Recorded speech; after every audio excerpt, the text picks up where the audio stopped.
జై శ్రీరామ్. శ్రీమాత్రే నమః. శ్రీ గురుభ్యో నమః.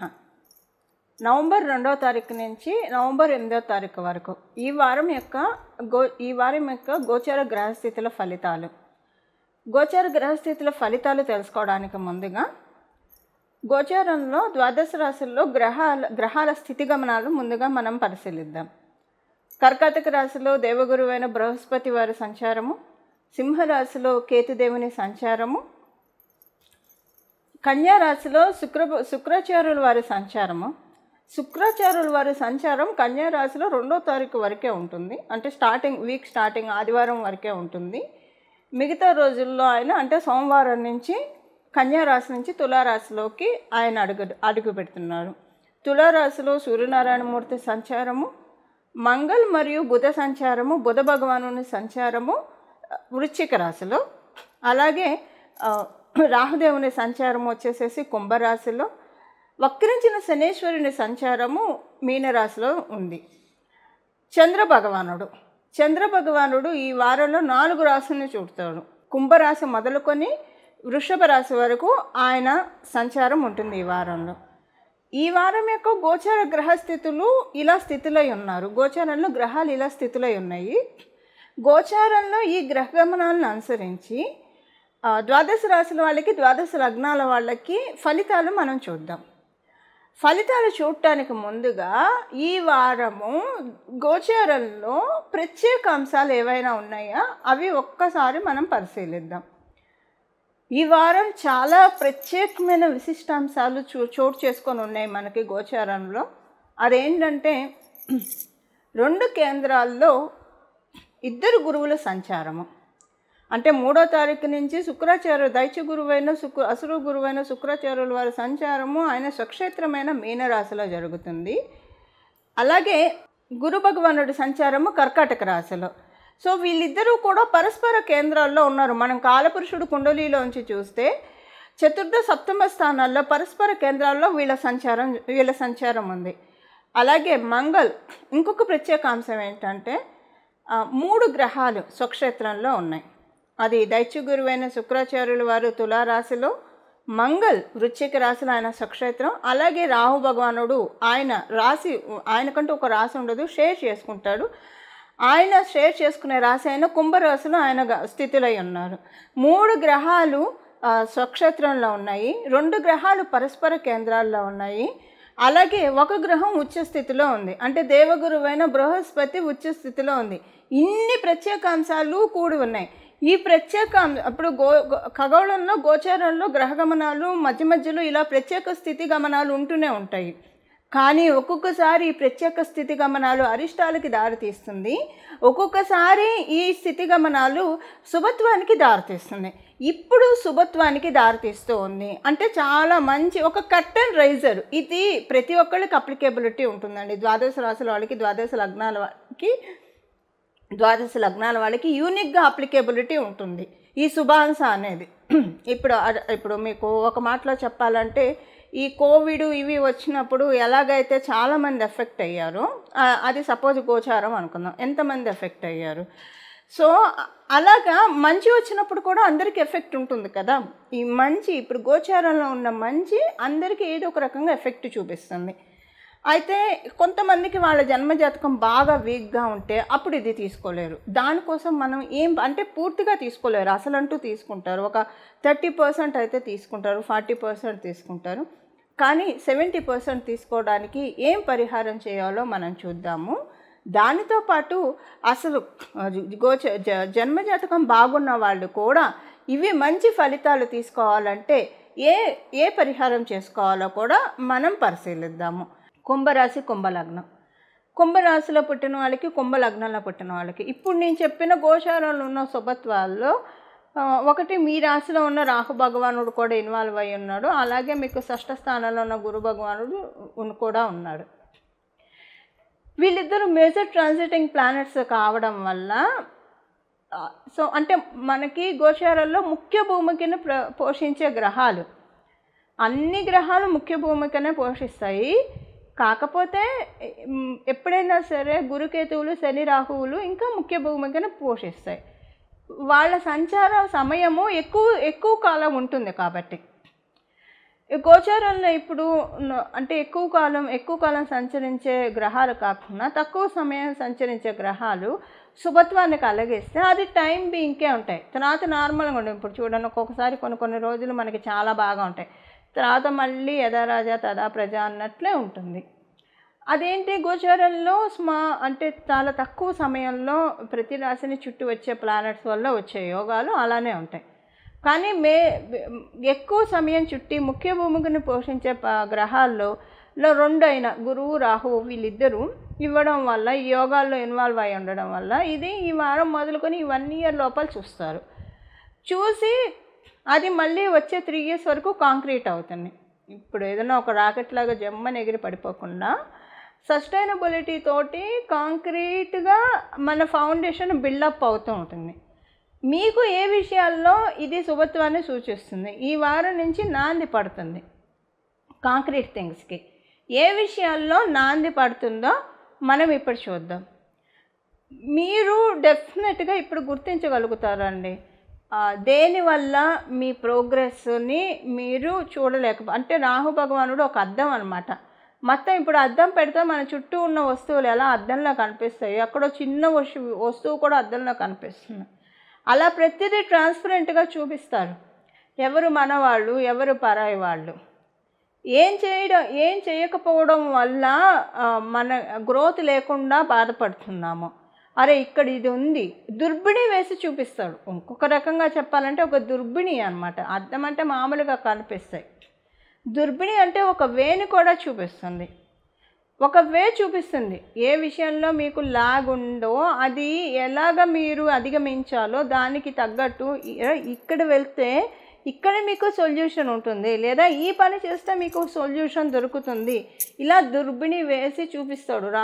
రాహు భగవానుడు చేసే పనే అది. ఆయన ఒక భూతద్దం దుర్బిణి. ఆయన బాగా ఉన్నాడు అనుకోండి, ఎవరి జన్మజాతకంలో అయినా. ఇప్పుడు గోచారంలో బాగా ఉండడం వల్ల దుర్బిణి వేసి చూపిస్తున్నాడు. జన్మజాతకంలో బాగా ఉంటే అది లైఫ్ లాంగ్ దుర్బిణినే. ఇంకా మనకి అంటే మంచి థాట్స్ వస్తాయి. వీళ్ళు ఎలా ఉంటారంటే సహజంగా చాలామంది పోటీ పడుతూ ఉంటారు. చాలామందితో పోటీతత్వం మంచిదే కాదని నేను చెప్పను, కానీ జ్ఞానులు ఏంటంటే వాళ్ళు పోటీ పడరు ఎవరితో, కానీ వాళ్ళు పోటీని క్రియేట్ చేస్తారు తెలియకుండానే. ఇప్పుడు వాళ్ళు ఏదైనా ఒకటి సాధించారంటే వాళ్ళని చూసి చాలామంది పోటీ పడి వాళ్ళు కూడా అది సాధిస్తారు. అంటే మనము పోటీ పట్టం కంటే ఛాలెంజెస్ని విసిరే లెవెల్లో మనం ఉండాలి, పోటీని మనం సృష్టించే లెవెల్లో మనం ఉండాలి. అది రాహు భగవానుడు చేస్తే ఎప్పటినే. ఎవరికైనా జన్మజాతకంలో రాహు భగవానుడు బాగుంటే వీళ్ళు పోటీ పడరు, కానీ వీళ్ళని చూసి చాలామంది పోటీ పడతారు. ఎప్పుడు మనల్ని చూసి పోటీ పడతారు? మనం మంచి పొజిషన్లో ఉంటే డెఫినెట్గా అరే వీళ్ళు ఎదిగారు, వీళ్ళే చేయగలని మనం చేయలేమా అని పోటీ. అలా మనకి తెలియకుండానే చాలామందికి మనం పైకి లాక్కొచ్చిన వాళ్ళం అవుతాం, ఇండైరెక్ట్గా పైకి లాక్కొచ్చిన వాళ్ళం అవుతాం. ఇప్పుడు ఇదంతా ఎందుకు చెప్తున్నానంటే మీ రాశిలోనే ఉన్నాడు కదా రాహు భగవానుడు. ఈ యోగంలో ఉన్న గ్రహాల్లో ఒక గ్రహం రాహు భగవానుడు మీ రాశిలో ఉంటూ డెఫినెట్గా ఏం చేస్తే మీ లైఫ్ సెటిల్ అవుతుందో అది మీ చేత చేయిస్తాడు. ఎందుకంటే మీ రాష్ట్రాధిపతి కూడా అవ్వడం వల్ల దానికి నాంది ఈ వారం నుంచి పడుతుంది. ఈ 1 ఇయర్ లోపల చూస్తారు. ఇవి కాంక్రీట్గా 3-4 ఇయర్స్ ఈ రిజల్ట్స్ మీకు కంటిన్యూగా ఉంటాయి. ఆ తర్వాత అది నిలబడుతుందా లేదా అనేది మీ జన్మజాతకాన్ని అనుసరించి, గోచారాన్ని అనుసరించి ఆధారపడి ఉంటుంది. కానీ మంచి కాంక్రీట్ థింగ్స్ మీ లైఫ్ ఒక మంచి సెటిల్మెంట్ మోడ్లోకి తీసుకెళ్తూ ఉన్నాడు రాహు భగవానుడు. ఇదేంటంటే మీకు ఇప్పుడు ఈ కాంక్రీట్ థింగ్స్ మీ జన్మజాతకం బలంగా ఉందనుకోండి, అప్పుడు మీరు దాన్ని ఇంకా కాంక్రీట్ చేసుకోవచ్చు. 3 ఇయర్స్ తర్వాత కూడా మీరు ఇది ఇంకా ప్రొలాంగ్ చేసుకోవచ్చు.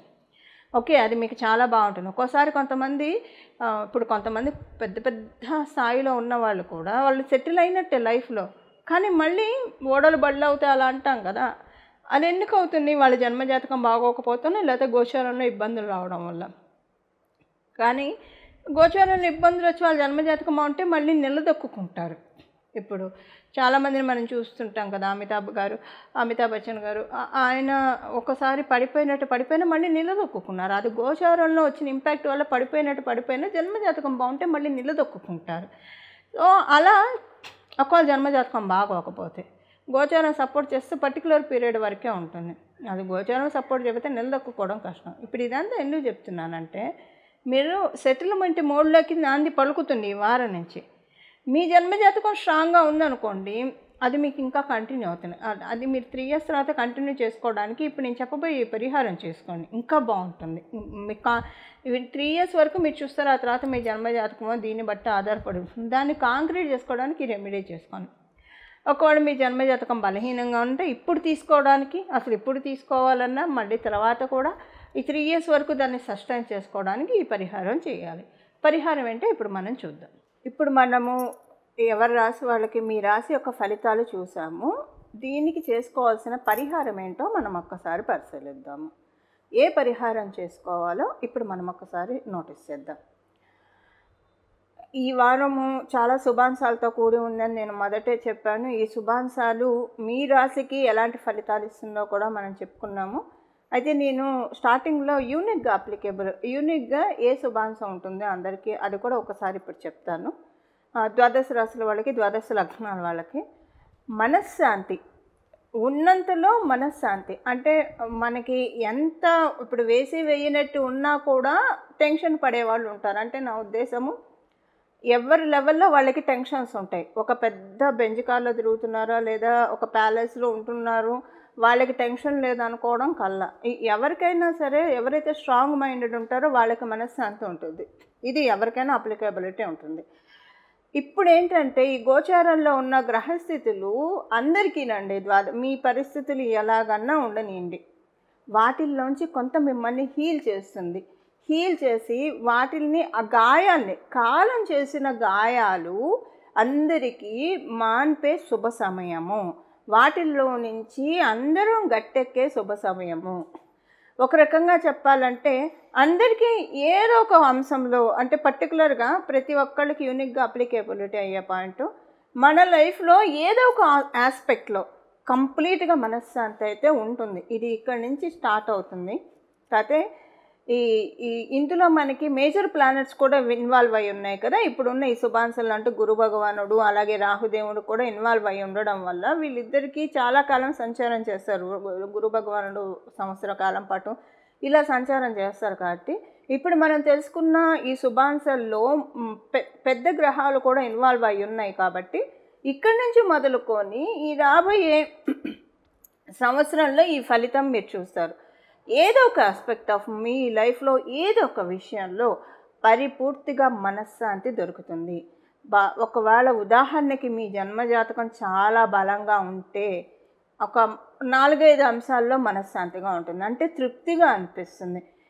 ఈ భగవంతుడు దయ వల్ల ఈ విషయంలో నేను చాలా ఇప్పుడు కొన్ని విషయాల్లో వింటూ ఉంటాం కదా, ఫ్యామిలీ విషయంలో ఐఎమ్ బ్లెస్డ్, ఒక ఫైనాన్షియల్ ట్రబుల్ ఒక్కటే ఉందను, లేకపోతే ఫైనాన్షియల్గా వీఆర్ బ్లెస్డ్, కాకపోతే పిల్లలు మాట వినట్లేదనో పిల్లల విషయంలోనో ఇలాగే ఏదో ఒక అంశంలో అయితే మనశ్శాంతి లేకుండా ఉంటుంది. కొంతమందికి పాపం మల్టిపుల్ విషయాల్లో మనశ్శాంతి లేకుండా ఉంటుంది. సో మీ జన్మజాతకాలను అనుసరించి ఏదో ఒక అంశంలో డెఫినెట్గా మనశ్శాంతి ఉంటుంది. ఇక్కడ మొదలుకొని ఈ రాబోయే 1 yearలో ఈ విషయం ఖచ్చితంగా చూసే తీరుతారు.